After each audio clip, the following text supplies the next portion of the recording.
Sir, आज supreme court में मनीष कश्यप मामले में सुनवाई होनी थी। आज क्या हुआ दिन भर मनीष कश्यप को लेकर? अब इस मामले की सुनवाई ऑनरेबल जस्टिस कृष्ण मुरारी और ऑनरेबल जस्टिस संजय करोल साहब कर रहे हैं। और सवाल है सर, दर्शक जानना चाहते हैं कि क्या सुप्रीम कोर्ट से मनीष कश्यप को राहत मिल पाएगी? मनीष कश्यप का भी केस उनमें से है। ये जन भावनाओं से जुड़ा हुआ मानता हूँ, ये पूर्वांचल से जुड़ा हुआ है, प्रवासी से जुड़ा हुआ है। मैं नहीं समझता सेना के सैनिक के डीएनए में इतनी खराबी आ सकती है कि उसका पुत्र राष्ट्रीय सुरक्षा के लिए खतरा बन जाए। दर्पण कितना भी टूट जाए, उसके छोटे छोटे टुकड़े हो जाएं, फिर भी वो सच दिखाना नहीं छोड़ता है, सच दिखाने की आदत को नहीं छोड़ता है। देश की सभी अदालतों पर भरोसा है कि अदालतों से हमें न्याय मिलेगा। नमस्कार दोस्तों, बहुत स्वागत है आपका HCN न्यूज़ में। मैं हूं आपके साथ नीतीश पाठक। मनीष कश्यप मामले में आज सुप्रीम कोर्ट में सुनवाई होनी थी। सुप्रीम कोर्ट में मनीष कश्यप मामले में क्या सुनवाई हुई, सुप्रीम कोर्ट में जज साहब ने मनीष कश्यप को लेकर क्या कहा, सुप्रीम कोर्ट में क्या मनीष कश्यप को राहत मिली है या कब राहत मिलेगी, इन्हीं पूरे मुद्दे पर बात करेंगे। आज मेरे साथ लेटेस्ट अपडेट के साथ आज सुप्रीम कोर्ट में मनीष कश्यप केस में क्या हुआ है जानने के लिए खुद मेरे साथ मनीष कश्यप के वकील senior advocate supreme court doctor AP Singh ji जुड़े हुए हैं। सर, आज सुप्रीम कोर्ट में मनीष कश्यप मामले में सुनवाई होनी थी। आज क्या हुआ दिन भर मनीष कश्यप को लेकर? हाँ, आज ये मामला double bench honourable justice Krishna Murari ji और ऑनरेबल जस्टिस संजय करोल साहब की कोर्ट में लिस्टेड था, लेकिन वर्क बहुत था, इसलिए उसकी सुनवाई पूरी तरह से जैसा होना चाहिए था वो नहीं हो पाई। मनीष कश्यप की हमारी याचिका एक तो सारे केस क्लब करने के लिए है। इसमें सारे केस क्लब होने चाहिए, क्लब केस हो और उसे इंटरिम बेल मिले। वो एक ऐसा व्यक्ति है जो 1 महीना लगभग होने जा रहा है पीसी रिमांड पर, जो सरेंडर हुआ व्यक्ति पीसी रिमांड पर लगभग कहीं बिहार में, फिर तमिलनाडु में, कभी इकोनॉमिक ऑफेंस यूनिट, खाते उसके सीज कर रखे हैं सारे। 1 महीने से इन्वेस्टिगेशन कर रहे हैं, पीसी रिमांड पर चल रहा है।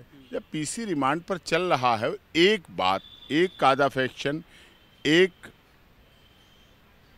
उसने उस पर डाला, ट्विटर पे डाला एक मैसेज, ट्विटर का पोस्ट, ट्विटर की एक, करने वाला एक, विषय एक, पूर्वांचल एक, प्रवासी एक, बिहार का रहने वाला एक।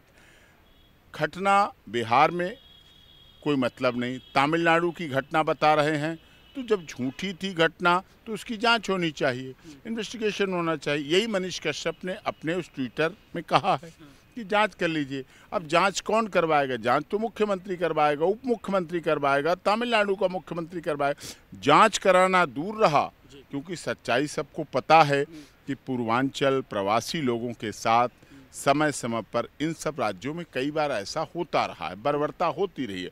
और इस बर्बर घटना की बात केवल मनीष कश्यप ने तो बाद में कही, सबने कहा। जब सबने कहा तो मनीष कश्यप ने भी उसको कहा। इसमें अपराध क्या हो गया? इसके केस हो गए लगातार, एक सीरीज में FIR बिहार में हो गई, तमिलनाडु में हो गई। उसके बाद क्या होता है? राष्ट्रीय सुरक्षा कानून लगता है, NSA लगता है, नेशनल सिक्योरिटी एक्ट में मुकदमा दर्ज होता है। मैं नहीं समझता एक आर्मी में काम, आर्मी अफसर, एक आर्मी का सैनिक, एक सेना के सैनिक के डीएनए में इतनी खराबी आ सकती है कि उसका पुत्र राष्ट्रीय सुरक्षा के लिए खतरा बन जाए। ये अब 1 महीना से पीसी में है, तो या तो FIR पहले दर्ज होती रासुका की, NSA की, तब उसमें सरेंडर होता, हम मान लेते। अब 1 महीने से जब आपके साथ है, आपकी कस्टडी में है, पीसी में है, तो ऐसा उसने क्या कर दिया?